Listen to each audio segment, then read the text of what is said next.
আজকে একটা মিটিং হয়েছে, হওয়ার কথা ছিল দুই পক্ষের সাথেই, এবং এই মিটিংয়ের পরেই হয়তোবা সরকার আমাদের কাছ থেকে মাঠ নিয়ে তাদেরকে সুন্দর সুশৃঙ্খলভাবে বুঝিয়ে দিত।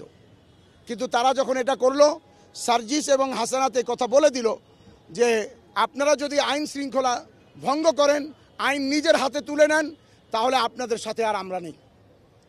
একটু পরেই জানতে পারি, আমাদের মুরব্বীরা জানতে পারেন যে আমাদের সাথীদেরকে ময়দানে ঢুকে শুধু মারা হচ্ছে তাই না, এভাবে কোনো কুকুরকে মারা হয় না, এভাবে কোনো পশুকে মারা হয় না, এইভাবে তারা মারছে।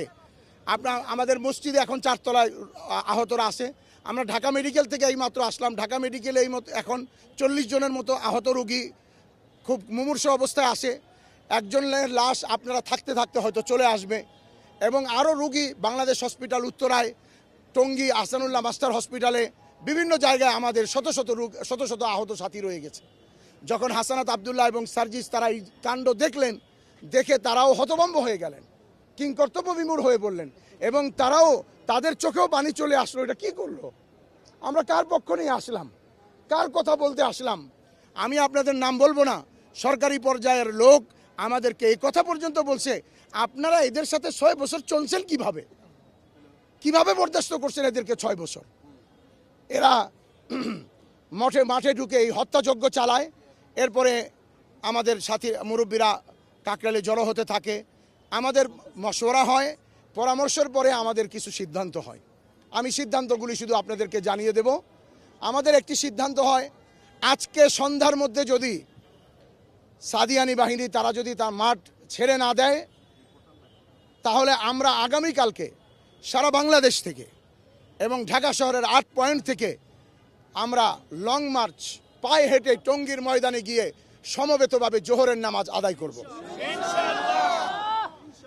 এবং আমাদের আরেকটি এই পরামর্শ থেকে দাবি উত্থাপিত হয়েছে যে তারা যদি মাঠ ছেড়েও দেয়, তাহলে আমরা লং মার্চ হয়তো বা করবো না। আর আমরা যতদূর জানি তারা মাঠ ছেড়ে দেওয়ার পরিকল্পনা করেও ফেলছে, তার কারণ তাদের যান বাঁচাতে হবে। তারা যে হত্যাযজ্ঞ চালিয়েছে, যার প্রমাণ ভিডিও ফুটেজের মধ্যে আছে, এই জন্য তারা আশ্বাস দিয়েছে যে তারা ভেগে যাবে, ছেড়ে দিবে তো বলা যায় না, ভেগে যাবে। তো আমরা তবুও আমাদের পক্ষ থেকে আমরা তাদের নামে এই হত্যাযজ্ঞের মামলা করব। আমরা সরকারের কাছে আইনানুগ ব্যবস্থা নিয়ে তাদের সর্বোচ্চ শাস্তি প্রদান করার জন্য আমরা সরকারের কাছে আবেদন জানাই।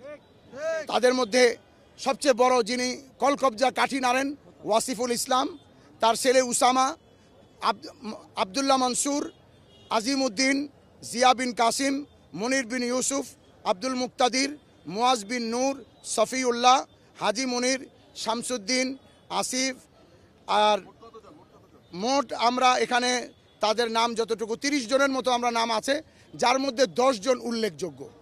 আমরা তাদের বিরুদ্ধে আইনানুগ ব্যবস্থা নিব এবং সরকারের কাছে আবেদন করব এদেরকে যাতে এখনই অ্যারেস্ট করা হয়, কারণ তারা যে অন্যায় করছে তার ফুটেজ আছে, তারা ভেগে যাবে। এদেরকে এখনই অ্যারেস্ট করা হোক এবং সর্বোচ্চ পর্যায়ের শাস্তি দিয়ে সরকার এদেরকে দৃষ্টান্তমূলক শাস্তি এরকম প্রদান করুক যাতে বাংলাদেশের জমিনে আর দ্বিতীয় কেউ কোনো এরকম কোনো ফিতনা ফাসাদ প্রতিষ্ঠা করার চেষ্টা করতে না পারে। এবং আমরা এটাও ধারণা করছি যে বাংলাদেশকে অস্থিতিশীল একটা পরিস্থিতি তৈরি করার জন্য এই বর্তমান সমন্বয় বৈষম্য বিরোধী ছাত্র আন্দোলন কর্তৃক অন্তর্বর্তীকালীন সরকারকে একটা বিপদের মুখে আর একটা অস্থিতিকর পরিস্থিতিতে ফেলে দেওয়ার জন্য যারা চক্রান্ত করছে, এই চক্রান্তের একটা বীজ হলো এই সাদিয়ানি বাহিনী। এরা ভারতের দ্বারা ব্যবহৃত হচ্ছে, যেহেতু তাদের আমির ভারতের, এবং এই ভারতের দালালি করছে তারা, এবং এই ভারতের দালালি করেই তারা আমাদের দেশে ফিতনা ফাসাদ করছে। এই জন্য আমরা সরকারের কাছে তার দাবি জানাই যে তাদের বিচার করা হোক, এবং আমরা এও সিদ্ধান্ত জানাবো সরকারকে যে এই কাকরাইল মসজিদ এবং টঙ্গীতে কিয়ামত পর্যন্ত আর কোনো সাদিয়ানিকে আসতে দেওয়া হবে না।